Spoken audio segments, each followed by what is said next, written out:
Hello, professionals. My name is Rico Aladdin, and I'm the founder of Professional Lunch. Today, we have Tony Grindberg here in the studio for a very special professional lunch. He is a former state senator, a former VP of Workforce for Affairs for NDSCS. He spent 10 years at NDSU, and he's currently the principal manager at Excel Energy. Welcome to the show, sir. Thank you. Good afternoon, Rico. Thank you. Good afternoon to you, sir. So, this is your first time on Professional Lunch.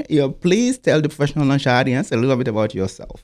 Well, first, thank you for the opportunity. This is the first that I've ever done something like this, so it's kind of humbling that you're interested in this and me. I am a Cass County kid. I grew up in Mapleton, North Dakota, and went on to start my career after I graduated from high school in West Fargo. The high school closed in Mapleton during my 10th grade, and so I finished in West Fargo, and I had a desire to want to stay in this area. So I'm a homegrown kid. I've had a number of different opportunities where, call it maybe a little luck, a reason for change. I've had 5 different career opportunities in 40 years. So gives you an idea that I'm not a spring chicken anymore. But during that whole time, those career opportunities that I recognized, it came to me, and some people actually had made recommendations that I consider looking at this with the skill set that I had earned over time. And so it's as I look back, it's been an interesting career opportunity, and it's gone fast. Intersected in all that. My parents were both public officials. My dad served as city councilman and mayor for 22 years. My mother was on the school board for 12. Okay. Was president of the school board. And I note that because graduating from high school and becoming an adult, moving out of the house, I never had any idea that I'd end up in public service in my career. But when I was 32 years old, the opportunity to run for the legislature presented itself, and so it's that in itself has been a rewarding opportunity to be part of moving the state forward as a member of the legislature, and it teaches you a lot about human relations, working with people, listening to a diverse set of opinions. And so I always blame my parents, now that I look back, that at the dinner table growing up, when they were talking about school board issues or the city issues, kind of took a while for it to blossom inside me. But that has complemented my career very well over time with my public service with the state legislature, the city commission, and now presently serve on the county commission. Wonderful. So you mentioned quite a few things here that I have to follow up on. You said 5 different opportunities come to you. So how can you expand a little bit on that? Well, it was many, I don't want to put dates on this, but I went into economic development at the suggestion of some folks that I was a volunteer working with other businesses to support the economic development strategy to add more jobs in Cass County at a time when a lot of the folks I went to college with left. Mm-hmm. There weren't many opportunities here. And so I became a volunteer to try and change that. And a couple of folks that I'd worked with suggested there was an opening at the Economic Development Corporation and that I should apply for it. And so that was kind of a nudge, if you will, a suggestion, and where I was currently working. And so I did apply and then went into the economic development profession, where my job was to recruit businesses to Cass County to provide opportunities so that we would stem the out-migration of talent from our region. And that was in the 1990s. Mm-hmm.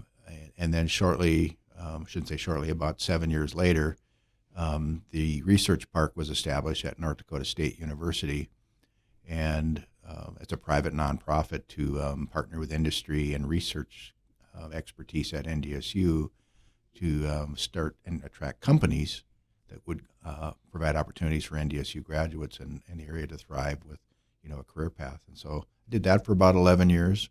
Mm-hmm. One of the companies that we founded or started in our incubator, Pario, I was the proprietor and I knew each other for years, and I had an aviation background in college. I have a pilot's license. And he says, we're building an aviation business unit. Why don't you come run it for us? And so I left the research park, went to Apario, and traveled the world in 5 years, working with major aviation companies in Europe and in the United States, learning how to produce widgets. And after 5 years, realized that I'm really not a widget guy. And so it was a great opportunity. And then I went into, as you noted in your intro, I was asked to come join the team at North Dakota State College of Science to create a career academy concept that we'd actually led at the EDC back in the 90s to provide opportunities for kids in the skills trade. And so I led that effort and raised $20 million for the project to break ground. And it's currently under construction yet in South Fargo. Wow. And then it was shortly after that, the folks in Minneapolis called and said, we have the state manager opening in Xcel Energy, and we'd like to come up and talk to you. And so that led to the opportunity at Xcel Energy. Wonderful. I always tell the guests who come on Professional Lunch why I'm having Professional Lunch. I want to give them a window into the careers of accomplished professionals so that they can learn something from their experiences. So maybe your experience can teach them something that they didn't know before, by having such opportunities that come to you. Some might be because of relationships and because of your connections, but still they are good opportunities. You mentioned the Senate. I understand you spent over 2 decades in the Senate. So 22 years to be exact. So what got you into politics? What got me into politics? There was some public policy issues in the company I was working for that was involved in some federal funding, and I was very active in the community with the role that I had at the time. And it was a unique set of circumstances. There, every 10 years, states go through what's called reapportionment, retracking the census data and where population exists. What does that mean? That means that in Cass County, there was one new legislative district added in Fargo. And so there were no incumbents. And so it was a result, again, of working with people on behalf of certain initiatives. And one of them was a current legislator at the time. And he said, well, why don't you run for one of those new seats in the new district created in South Fargo? And one thing led to another. And he seated that with 2 or 3 other people, and they called. And then I had North Dakota is very unique because it's a citizen legislature that meets once every 2 years, so it's not a full-time job. Yeah. And so I sat down with my employer, and they supported me running for one of those open seats.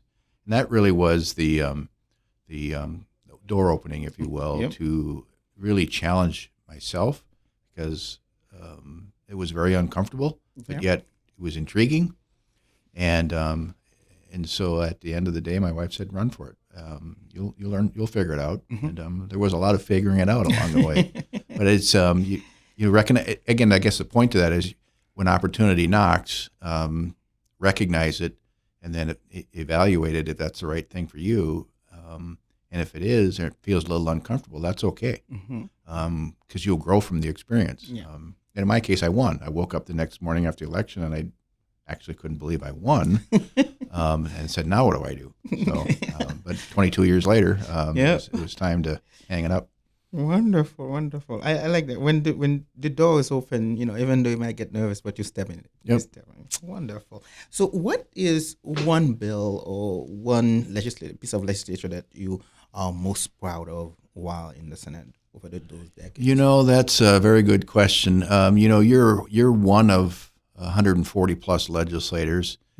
I had sponsored a myriad of pieces of legislation over the years.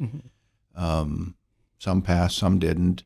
I don't know if there's one significant bill that passed that had my name on it as prime sponsor that I can say I'm most proud of. Okay. But what I can share is, as a member of the Appropriations Committee, 14 of the 22 years, you have certain appropriation budget bills that you work on, and really changed the course of the state by recommendations from a committee to full passage by the Senate in my case, and then the House, and signed by the governor. I would have to list some key projects that I'm fond of. The creation and support for water supply in northwest North Dakota, a public-private partnership we established to raise $55 million to expand the state's Heritage Center. I learned yesterday that there's been 2 million people through the new expansion of the Heritage Center that we completed with that effort, over a decade ago. I was involved in the expansion of a lot of infrastructure projects. My last session kind of led the effort to get and secure the funding for the FM diversion. We needed the state funding to be able to keep that project moving for permanent flood protection. So those are the things that your efforts, I think, maybe have more of a notable impact, that are obviously they're financial driven, they're investments. But as a member of the Appropriations Committee, you can have a lot of influence on directions of agencies. Wow, wonderful. While you were there, I noticed that you workforce was one of your committees that you serve on. And as you know now, in this town, we talk about workforce. The workforce topic become a popular topic, for all city leaders and people that are involved in the workforce. What is your take on the situation now when it comes to workforce, and what do you think can be done about it? So we've been talking about workforce for 30 years. I worked for the Economic Development Corporation in the 90s, and to give you a kind of a sense of what's changed, back to my point about all my friends left to find opportunities in other states and leave, there were a lot of folks with college degrees that did stay in this area that were working for $7.50 an hour. Wow. And so over 5 to 8 year period up to about 1999, 2000, that pool of workforce, talent, educated workforce, had found opportunities to stay. And so that number went away. So employers were starting to say, what do you mean I can't hire a college degree or somebody with a college degree for $7.50? Well, it's no wonder they left. So the point being is that pool shrunk. Well, now companies had to pay more. And so workforce became a challenge. We were recruiting from alumni lists of folks from their late 20s to 40 to try and get them to come back to North Dakota. And so this workforce journey has been underway, an effort for decades. And it's largely driven by demographic factors. Yeah. I'm a baby boomer. The front end baby boomers are passing on, and that significant number of the demographic profile is becoming smaller. Yeah. And so, plus increased investment and more opportunities. So, in my view, there are things that currently go on with efforts to attract more people to our area. Skill-based training, the trades area in particular, there's a lot of shortages, but there's some things starting to change now because individuals are looking at, why would I spend 4 years and spend $100,000 on a 4-year college degree that I might be able to get a certificate in a trade and make $75,000, $80,000 a year with very little debt. So those are all there's no silver bullet with this workforce challenge. So in the legislature, we supported Operation Intern, so that matching funds for businesses to hire interns, workforce training dollars, so that if you hired people and you trained them and they were going to be able to move up the ladder with higher income to be productive citizens and earn more, then the state would help support some of that training to make them, just skill them up. Yeah. So there's been a lot of things in the legislature that's been sensitive to that, to try and what's the state's role? What's the state's role? We have a higher education system, and then what's the role of, the Commerce Department or Economic Development? So, it's a continuous journey. In my opinion, looking back, a lot of the things that have been tried and are underway, sometimes it's hard to measure their impact. But one of the things I've had as a thought-provoking, message, if you will, is what if our region became the most highly automated and the epicenter for automation in the world? And what does that mean? I'm not sure, but just the whole idea about automation, whether it's in manufacturing or food service, takes skilled labor to run robots, and people will earn more, because the reality is we're not going to have a significant surge in population growth. So, can we become more productive with automation and embrace that, and then people earn more money at the same time? Yeah. So those are things that continue to have debate, and right now the Fargo-Moorhead, West Fargo Chamber, and the Greater Fargo-Moorhead EDC are working on a comprehensive plan with some ideas how to advance workforce and solve some of the challenges around it. Yeah. Wonderful. Wonderful. So, and you are currently with Excel Energy, and you are the principal manager. What does that entail? That's in essence the state manager, the face of Excel Energy in North Dakota. I have team members in Minot and Grand Forks and Fargo. We're the largest utility in North Dakota. We provide the power to keep people's homes lit and heated, and businesses. Excel Energy is in 8 states. Okay. So I lead the North Dakota as one of the 8 states. We generate our own power, and then we have transmission lines and then distribution lines, which bring it to the home and the business. Energy industry is changing. For decades was pretty stable, and with a lot of different investments and views of the future with climate change, cleaner energy. Excel Energy is positioned itself as one of the leaders in the nation for being more out front on investment in renewables, at the same time concentrating on efforts to make sure that it's called dispatchable power exists, so that when the wind doesn't blow, there's energy to keep the lights on. It's a very progressive company that I've experienced in my 3.5 years, and one of the things I share is kind of context.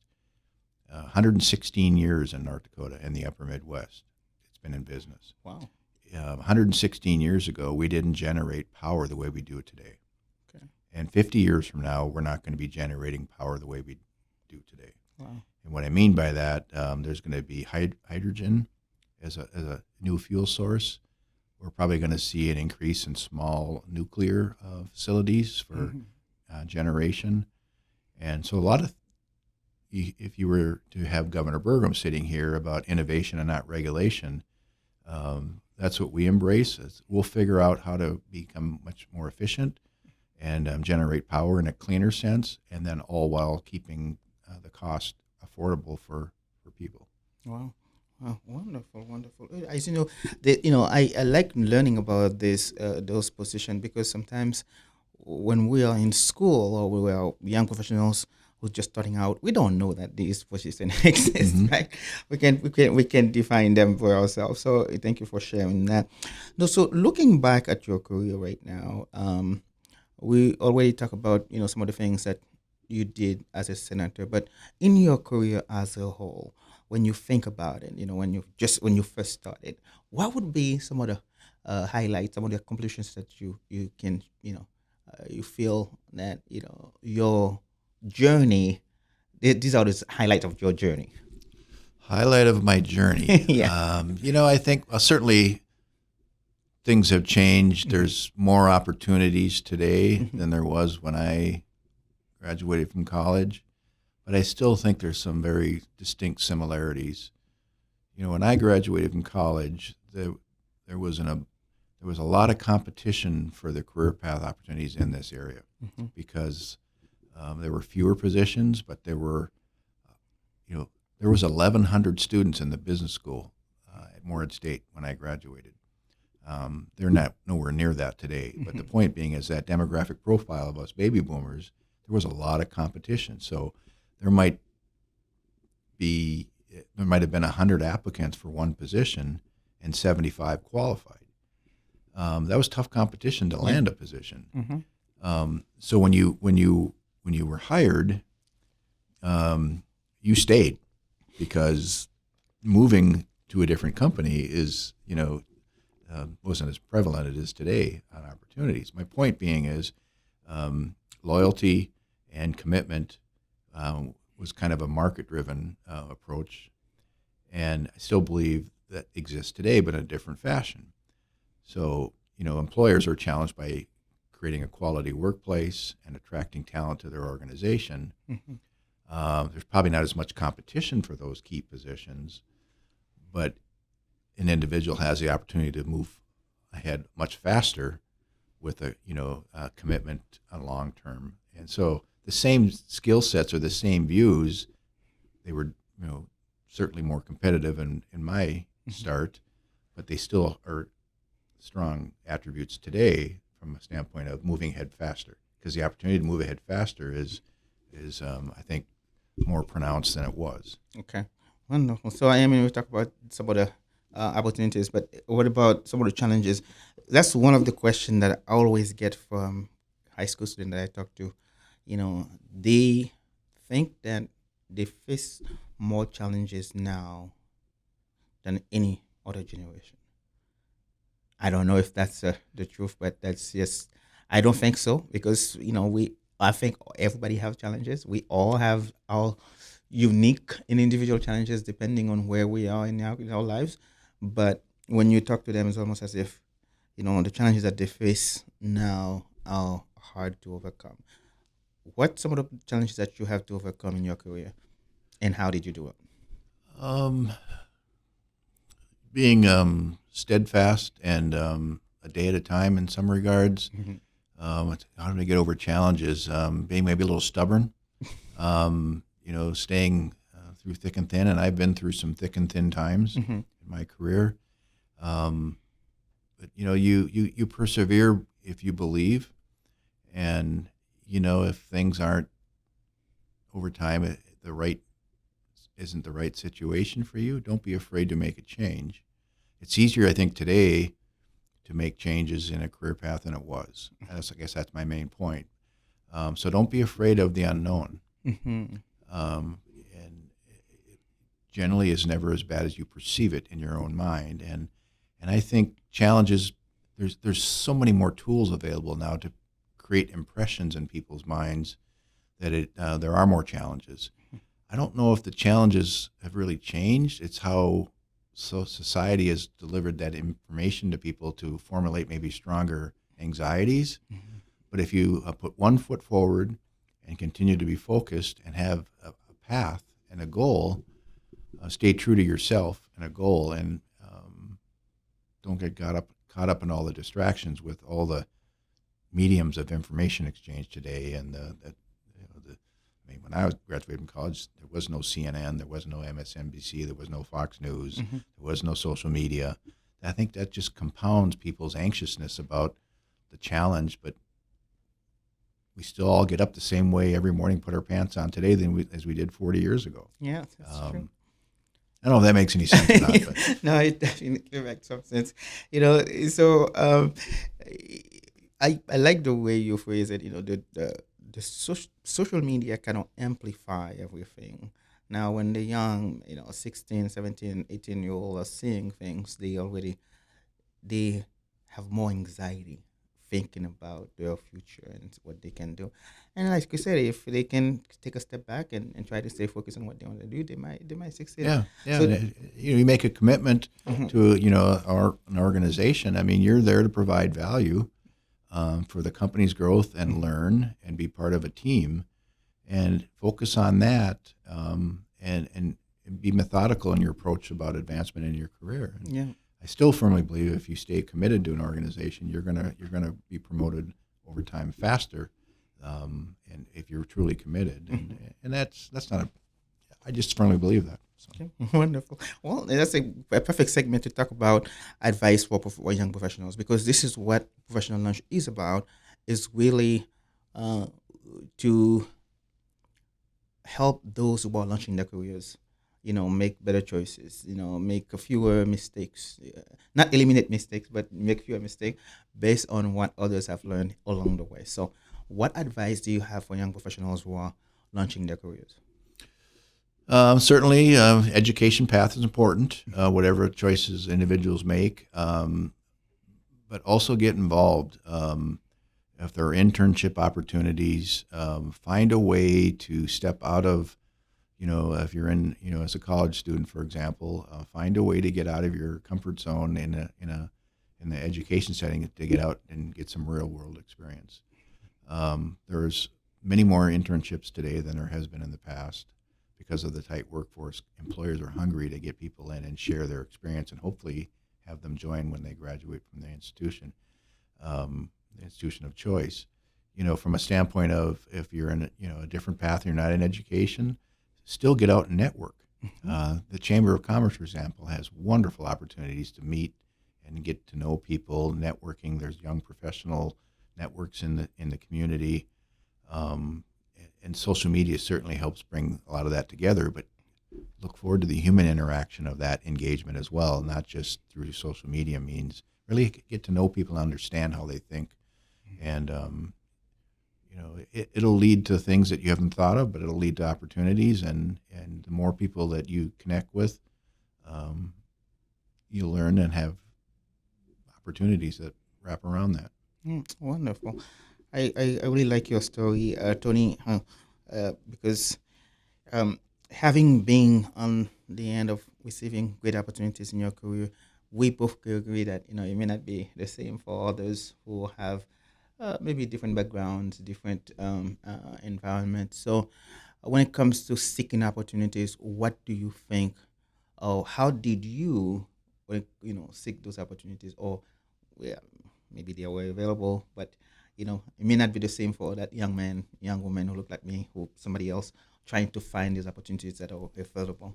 What do you say to that? How do you seek those opportunities? Yes. Well, there's certainly mediums now that change, and back in the day, if I can use that analogy, it was all newspaper. Yeah. Was you looked in the want ads in the newspaper twice a week, and who was hiring, and more so word of mouth. Again, back to getting involved in the community. Mm-hmm. Nowadays, there's a plethora of opportunities. Companies have their own websites. Mm-hmm. The Chamber of Commerce has a website now. They're advancing on talent attraction. The state has websites. But that's a good medium to get a pulse on what's going on. Monster. I mean, there's just a plethora of things that are out there. But if you, for example, attracted to the manufacturing sector, there's manufacturing associations, and there's leadership of folks that working together on behalf of the manufacturers.